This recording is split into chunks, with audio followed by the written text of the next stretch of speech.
मंत्री जी के साथ महल से बाहर चले जाते हैं। परेशानी में चलते चलते वह नदी के किनारे थक कर बैठ जाते हैं। महाराज, आप मुझे कुछ परेशान लग रहे हैं।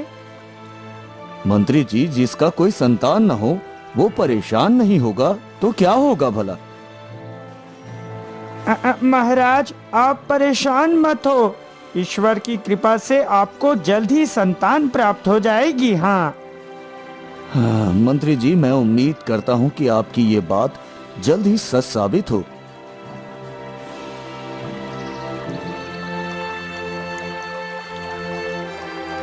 प्रणाम तपस्वी बाबा। अरे खुश रहिए महाराज। तपस्वी, आप यहाँ? जी महाराज, दरअसल मैं इस राज्य से हमेशा के लिए जा रहा था, तभी आप मुझे दिखाई दिए तो मैं आपसे मिलने चला आया। अरे लेकिन बाबा, आप अचानक इस राज्य को छोड़कर क्यों जा रहे हैं? क्या हमसे कोई गलती हुई है? नहीं महाराज, आपसे कोई गलती नहीं हुई है। मेरी यहाँ रुकने की अवधि अब समाप्त हो गई है, इसलिए अब मैं दूसरे राज्य जा रहा हूँ। ठीक है गुरुदेव, जैसी आपकी इच्छा, लेकिन मैं आपको अपनी तरफ से एक भेंट देना चाहता हूँ। कैसी भेंट महाराज? भेंट ये है कि आप जिस भी राज्य में जाएंगे और वहाँ जिस भी जगह को अपने लिए चुनेंगे, वो जगह मैं आपको खुद दिलवाऊंगा। नहीं महाराज, इसकी कोई जरूरत नहीं।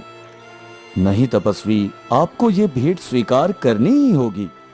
राजा के जोर देने पर तपस्वी उन्हें इनकार नहीं कर पाते और फिर बदले में वह भी राजा को कुछ देते हैं और कहते हैं, ये लीजिए महाराज। अरे ये क्या है तपस्वी? ये एक फल है महाराज, पर इसका मैं क्या करूंगा तपस्वी? मैं जानता हूँ कि अभी तक आपकी कोई संतान नहीं है। मैं ईश्वर से प्रार्थना करता हूँ कि जल्द से जल्द आपको संतान प्राप्त हो, लेकिन जब आपको ये खुशखबरी मिले तब आप तुरंत इस फल को महारानी को खिला दीजिएगा। मगर याद रहे, आपको इस फल को खिलाने में देर नहीं करनी है। तपस्वी राजा को वह फल देकर वहाँ से चले जाते हैं। राजा अपने महल आकर उस फल को अपनी तिजोरी में रख देते हैं।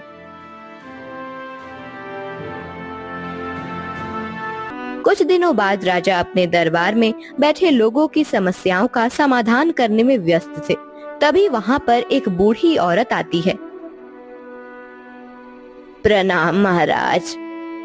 बताइए अम्मा, मैं आपकी क्या मदद कर सकता हूँ?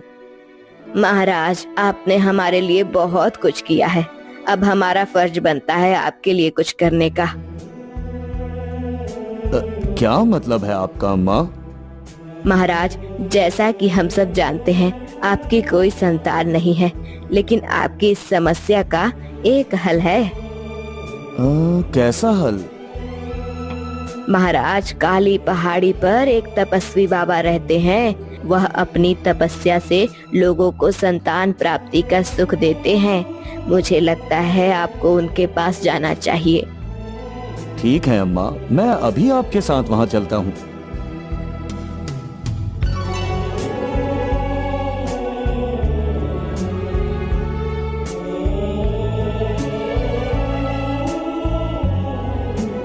राजा काले पर्वत पर जाकर उन तपस्वी बाबा से मिलते हैं, जो कि तपस्वी के रूप में एक तांत्रिक रहता है।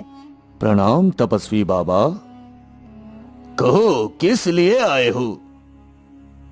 मेरे विवाह को 10 वर्ष हो चुके हैं तपस्वी बाबा, मगर अभी तक मेरी कोई संतान नहीं, इसलिए मैं आपके पास आया हूँ बाबा। ठीक है महाराज, आपको संतान चाहिए, आपको संतान जरूर मिल जाएगी, लेकिन मेरी एक शर्त है। कैसी शर्त बाबा, बताइए।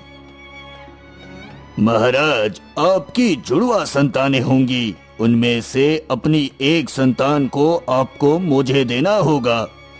ठीक है तपस्वी बाबा, मैं अपनी एक संतान आपको सौंप दूंगा। राजा की यह बात सुनकर तांत्रिक मंत्र पढ़ना शुरू कर देता है और फिर अपने हवन कुंड की राख उठाकर राजा को देता है।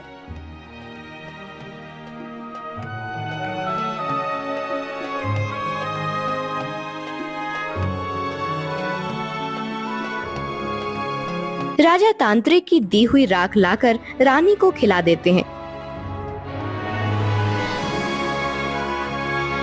कुछ दिन बाद राजा को खुशखबरी मिलती है, लेकिन संतान की खुशी में वह अपने तपस्वी का दिया हुआ फल खिलाना भूल जाते हैं।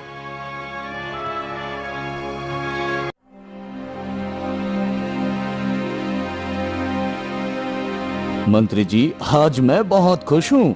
मैं अपनी संतान के आने की खुशी में लोगों में खजाना बांटना चाहता हूँ। कुछ देर बाद राजा खजाना निकालने के लिए अपनी तिजोरी खोलते हैं। तिजोरी में रखा फल देखकर उन्हें याद आता है। अरे ये तो वही फल है जो तपस्वी ने मुझे दिया था, लेकिन ये फल तो मैं रानी को खिलाना ही भूल गया। कोई बात नहीं महाराज, यह एक फल ही तो है। पहले भूल गए तो आप खिला दीजिए। मंत्री जी की बात मानकर राजा वह फल रानी को खिला देते हैं।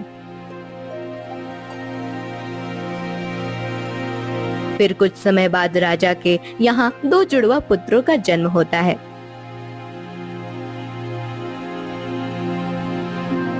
महाराज, आपको 2 जुड़वा पुत्र हुए हैं, परंतु एक पुत्र सुंदर और दूसरा पुत्र राक्षस की